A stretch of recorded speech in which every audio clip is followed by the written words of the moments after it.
Prime Minister, you successfully passed the first part of your legislation, but only after 6 months of mass protests that have left this country so divided. Israel's president has actually warned of the danger of civil war. Was it worth it?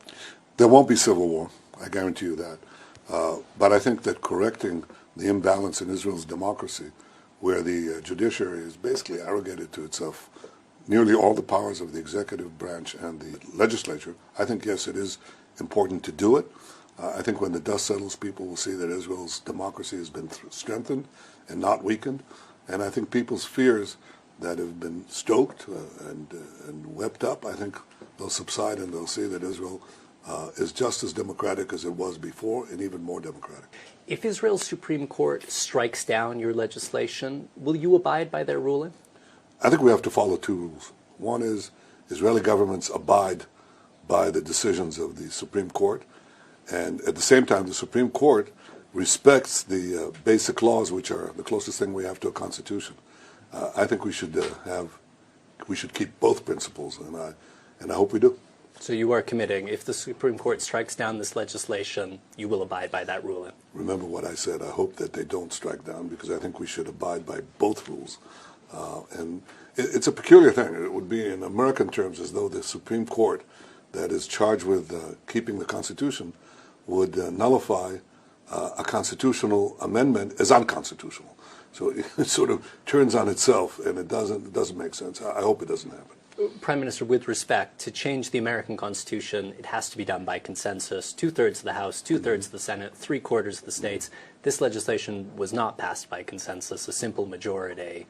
But the Supreme Court in Israel itself said that the basic laws that are passed by a supermajority in the Knesset, or not an incidental majority in the Knesset, is the basis of the Constitution. They call it a Constitution.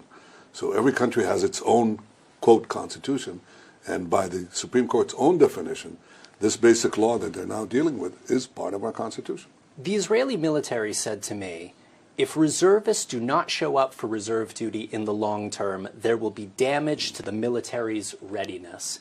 What do you say to Israelis who are worried that the way you've passed this legislation is so divisive, it may actually impact national security? Well, first of all, it wasn't divisive. I mean, I waited for 7 months, as you yourself say, 7 months, to have basically an agreement on a relatively minor part of the reform that we originally put in. And we waited for some buy-in from the other side of the aisle in our parliament, in our Knesset. And finally, when nothing came, they refused to do anything, even the slightest agreement. We passed this thing. That's not doing, that's not rushing ahead with the reforms. It's seeking consensus, which I still seek now.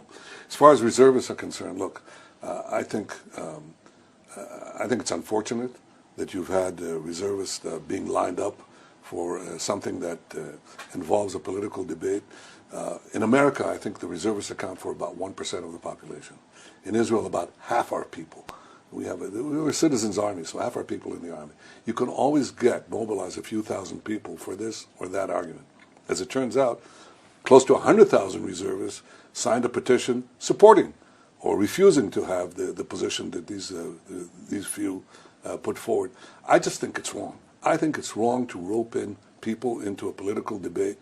I think it politicizes the military. I think most people understand that. Most people are opposed to it.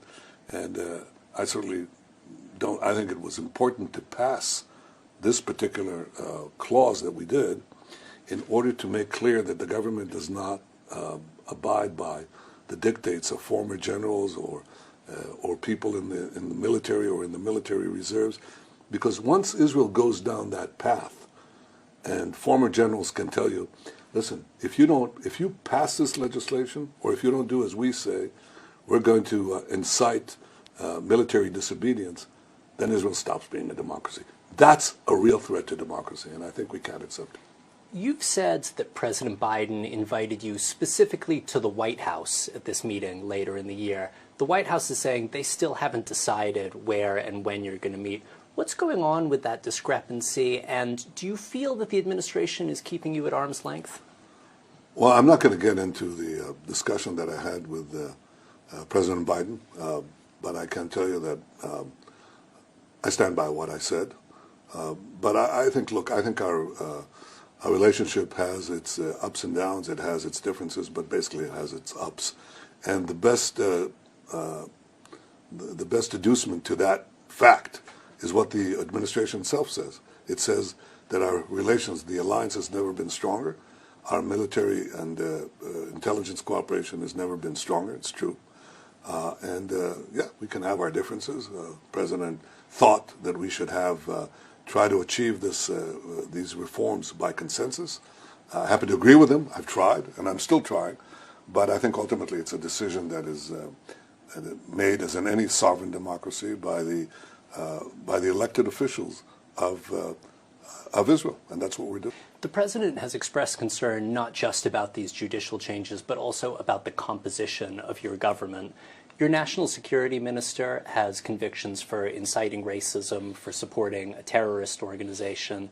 Your finance minister once suggested wiping a Palestinian village off the map. He suggested segregated maternity wards to separate Jews and Arabs.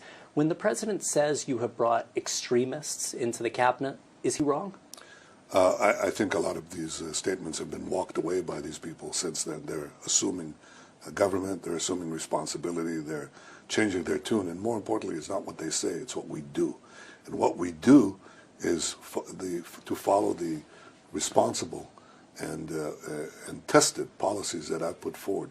For example, recently in our security cabinet, I passed a decision that we will work to prevent the collapse of the Palestinian Authority. That wasn't too popular on my right. And so we had a vote. And 8 out of 10 security cabinet members voted for, 1 voted against, and 1 abstained. At the end, we made the decisions. It's the actions that count. And the words, well, I don't control the words, I control the deeds, but the words are changing as we go along, too. But when President Biden says just 3 weeks ago that Itamar Ben-Gvir, Bezalel Smotrich are extremists, is he wrong? Look, I can quote to you, going back to 20 and some years and more, every time that a center-right and right government is elected, it's the most extremist government in Israel's history. You can Google this. You'll find it. I don't want to say it's interesting, if not amusing. But I think what is important is what is the policy. And my policy is neither extremist nor foolhardy. It's careful, and it's responsible, and it's also firm, because I stand on what matters to Israel's security, but I think I'm perfectly realistic and pragmatic in the crucial issues of statehood. How optimistic are you that there could be a peace deal between Israel and Saudi Arabia during President Biden's current term? And are you prepared to bless Saudi Arabia getting civilian nuclear power? Are you prepared to make concessions to the Palestinians as part of an agreement? I think that if we achieve normalization and peace between Israel and Saudi Arabia, this will be a pivot of history. I think it will be a quantum leap after the quantum leap we already made with the Abraham Accords, in which I signed 4 historic peace deals with Arab states, breaking this stranglehold that you have to wait to get peace with the Palestinians or you'll never get peace with the Arab world. Believe me, I had to crack that one. People said it couldn't be done. It was done. We did it. Now we have an opportunity to perhaps begin to end the Arab-Israeli conflict with peace with Saudi Arabia, open up to a peace between the Jewish people and the Muslim world. So I think it's a huge thing. Now, I'm not going to get into the specifics of the negotiations of how to achieve it. If it was that easy, it would have been done. But I appreciate the fact that the administration is putting time and effort in this, as am I. And it's really, of course, up to Saudi Arabia and all of us to see if we can come to a middle ground. As far as what to do with the Palestinians, I'll tell you what my position has been. I always said that with the Palestinians, they should have all the powers to govern themselves, or rather, all the ability to govern themselves, and none of the powers to threaten Israel.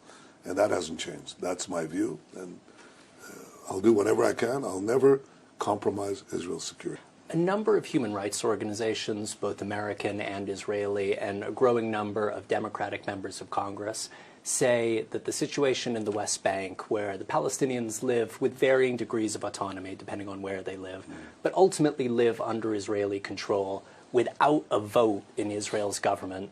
They say that situation is apartheid. What do you say to that? I think it's hogwash.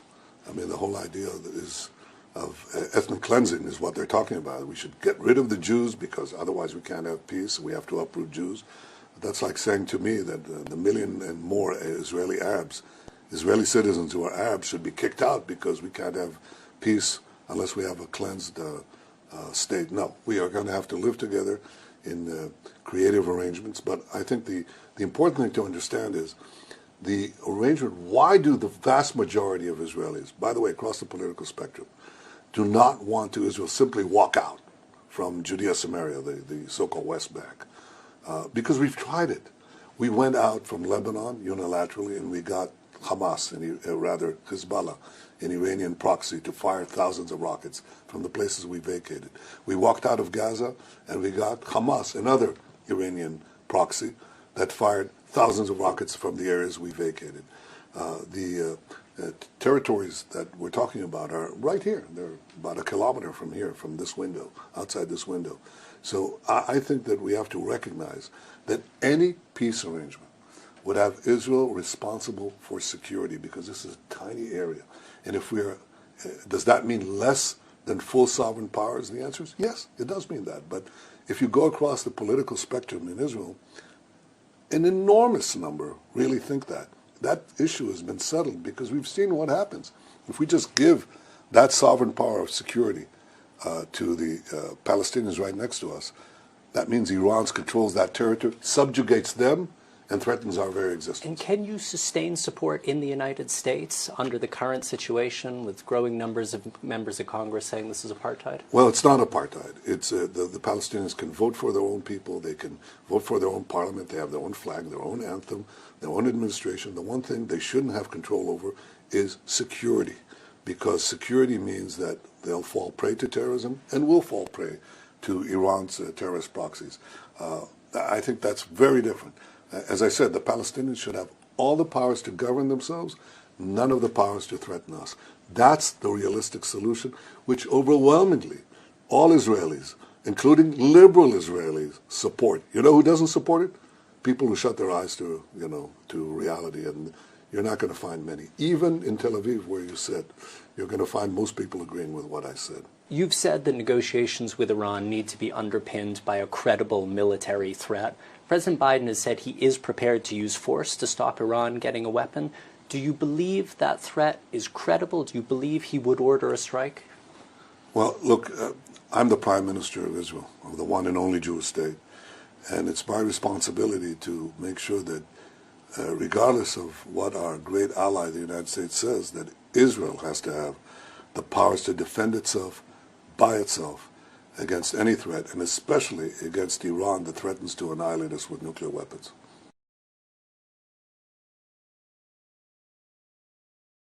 Thanks for watching our YouTube channel. Follow today's top stories and breaking news by downloading the NBC News app.